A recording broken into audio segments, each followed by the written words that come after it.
रूस ने अमरीका, जनूबी कोरिया और जापान को शुमाली कोरिया के खिलाफ अस्करी इत्तेहाद बनाने पर खबरदार कर दिया। रूसी वजीर खारजा सरगेई लारोफ ने शुमाली कोरिया के दौरे के दौरान अपने शुमाली कोरियाई हम मनसब से मुलाकात की और दोनों ममालिक के दरमियान फौजी और माशी ताउन बढ़ाने पर इत्तेफाक किया। रूसी वजीर खारजा का ये दौरा 13 जुलाई तक जारी रहेगा। रूसी वजीर खारजा सरगेई लारोफ आसियान ममालिक के वज़ीर खारजा के इजलास के बाद जुमे के रोज मलेशिया के दारुल हुकूमत कुआलालंपुर से शुमाली कोरिया के शहर वानसान पहुंचे थे, जहां समंदर के किनारे एक नया रिजॉर्ट खोला गया है। ये शहर अपनी मिसाइल और बहरी तंसीबात के लिए भी जाना जाता है। रूस के वजीर खारजा सरगेई लारोफ ने हफ्ते को वानसान में अपने शुमाली कोरियाई हम मनसब से मुलाकात की, जिसके दौरान प्योंगयांग ने यूक्रेन में रूस की फौजी कार्रवाइयों की हिमायत का इरादा किया।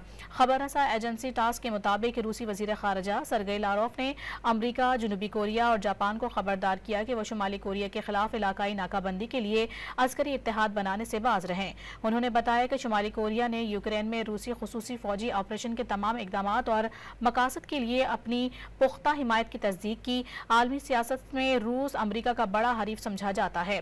दूसरी जानिब शुमाली कोरिया भी अमरीका का सख्त मुखालिफ है।